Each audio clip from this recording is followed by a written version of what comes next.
Does it make sense that a team with a rookie quarterback, first overall pick or not, a team with a rookie quarterback is favored minus 110 at BetMGM to make the playoffs? If you're listening to Bears fans, they will tell you that everything is going to be fine and we should expect that the Bears are going to make the playoffs and Caleb Williams is going to throw for 4,000 yards and 32 touchdowns and everything else. So it's a lot. Like reacting to it has been really interesting and trying to temper people's expectations. Think about it this way. The over-unders, the last over-unders that I saw on Caleb Williams passing yards was like 3470, something around there. Mm-hmm. Yeah. That would be the fourth best passing season for a Bears quarterback ever. Like if he went under that, like that's the type of futility that we've seen with the quarterback position for the Bears for the longest time. So I just hope that people understand that it's rare. It's not unprecedented, but it's rare that quarterbacks come in and do crazy numbers like that and the team be good. And there's also still questions. The offensive line is still a question. The center position has been an issue for the Bears for a while now. And they've got a couple of guys who I think are interesting, but you want to make sure that those guys are going to be on the same page as Caleb Williams. Yeah, but we do this every time. We hear it every time. You get the new quarterback, it's going to be the great quarterback. It's going to be the franchise quarterback none of us have ever seen in our lifetimes. And then you get disappointed. Now, I don't want to lump Caleb in with that, though. I do think it's different.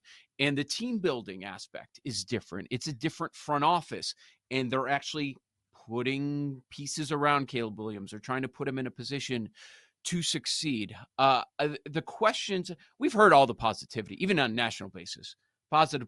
Everybody's on the Bears, different angles. I want to look at the possible holes in this team. Let's go to the head coach, Matt Eberflus. Ends up keeping his job. They have a strong second half. A lot of that attributed to Montez Sweat, maybe too much. I want to get into that.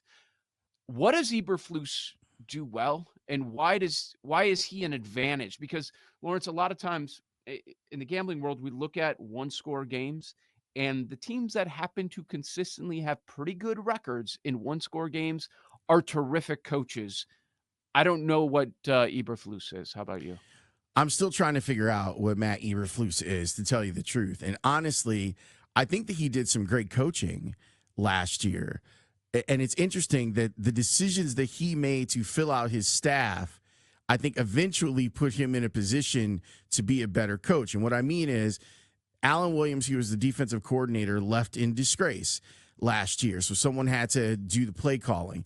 Eberflus had come in and said when he was first hired that he wanted to be a CEO head coach, that he did not want to be calling defenses. I think that him calling the defenses after Williams left made a significant impact on the team.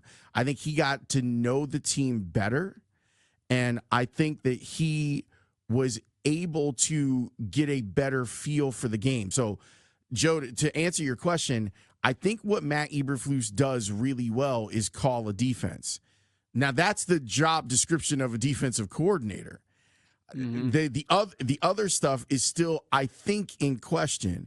But it's significant to me that those players in their exit meetings went to bat for him. And I think that has everything to do with him being a little bit closer to them, being in the meeting rooms and making the calls on defense. Overall, organizationally, I think that they've done a good job of handling the Caleb Williams situation, meaning they've come in and said, this is your team. This is your squad. We're going to support everything that you do, and we're going to try to make this as easy as possible for you to work out. And let's see how Eberflus handles that. He's also been much better at the microphone. Now, it's something that people like us care about. I mean, I know you guys don't care about that, but for those of us in Chicago, hearing the coach not make a mess out of press conferences, which he had done leading up to the end of last year, seeing him mature in that way, which is a weird thing to say about a guy in his mid-50s, but it was his first time being a head coach.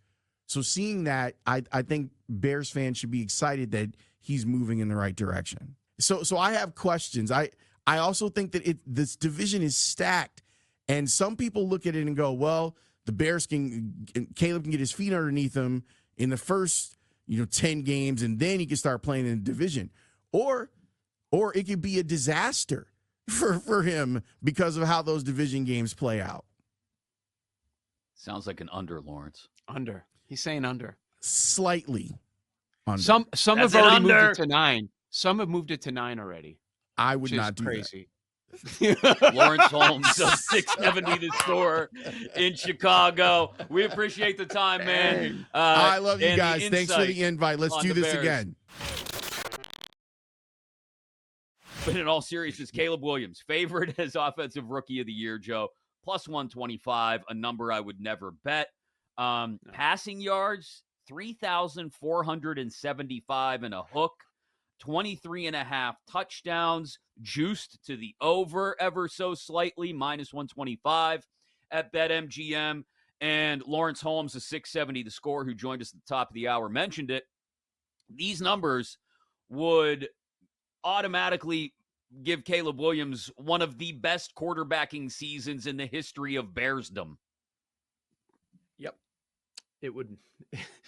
But I would also back that up and say, is that the most impressive season ever? Because at the very top, single season passing yard leader, his name is Eric Kramer. Most of our listeners don't know who Eric Kramer is. That's mid They 90s. shouldn't. There was this one year. And then if you're sick enough to look this up, single season passing yard leader for the Bears, you will see Eric Kramer on top, and then you'll see the same name like 4 or 5 times in a row. Cutler? Do you know what that name is? Yeah, Jay Cutler. That's the best quarterback of all time. That's what the numbers would tell you. And then the old people argue, no, it's Jim McMahon. Whatever. He stunk too. He was playing with an all-time defense and the greatest running back of all time, depending who you talk to. So let's chill out on all that. It doesn't mean it'd be great if he is 4th all time. Because they've never had a 4,000-yard passer in the history of the franchise. That is nothing now.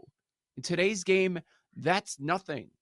It's a high number, but I was looking at the BetMGM numbers where they were going through the receivers, quarterback props.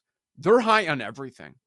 They're very high on everything, whether we talk about just general numbers or in the betting market. They are very high on the Bears. Like the DJ Moore number with a rookie quarterback is over 1,000 yards, 1025.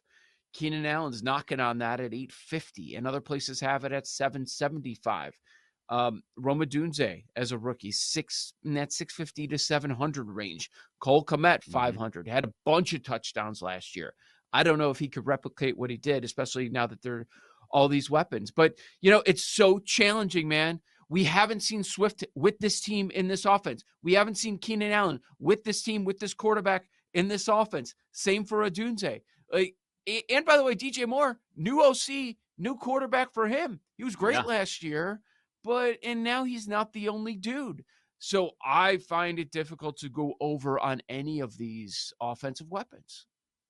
Yeah, I think it's – I don't know how I can bet Bears. I don't think I can bet Bears season-long player props. It's just there's, like you said, too much unknown. And when you talk about the Williams numbers, it's not just, if you want to get better perspective on it, you zoom out and you don't just talk about how those numbers would compare to Bears, passing seasons. You look at all-time NFL rookie passing seasons, and going over that number, that 3,475 would be, I think, top 15 in NFL rookie passing seasons. Going over the touchdown number, 23 and a half, would be top 5, I think, for rookie NFL passing seasons. And look, I'm not here saying I think Caleb Williams is going to be bad.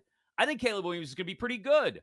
But it's hard to just jump way out ahead of those numbers with a guy who's still a rookie quarterback. We haven't seen him take a single snap in the NFL.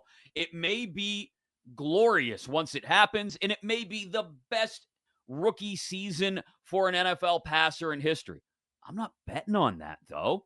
I'm not betting on that. We saw CJ Stroud have a really good year last year for a rookie quarterback, right? Well, CJ Stroud still had moments where he looked like a rookie quarterback. It took a while for him to ramp up and get going. And I suspect it will be the same for Caleb Williams. Now, again, the schedule early on may help with that in certain spots. But there are going to be moments where he looks like a rookie quarterback. If you're pressing me to make a pick over or under, I would go over 8.5 still. Really? Even with the concerns. They're going to score more. They're probably going to have to score more.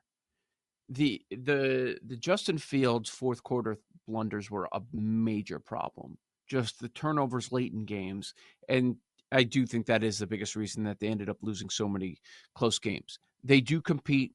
They play for themselves and for Eberflus. Waldron, no matter what he does, he's going to be a massive upgrade over Getsy. It's hard to make comparisons because you have so much changing. Like if you look on the offensive side of the ball, okay, new OC, new quarterback, new wide receiver 2, new probably slot guy. We'll see. New running back. Like everything's different. So that's the tough Everything's part new. with Yeah. this. That's the tough part with And, this and so projection and this team. that's where I end up leaning on the under. Not just the fact that there's so much uncertainty. It's also a better number, plus 140 at BetMGM, under 8.5 wins.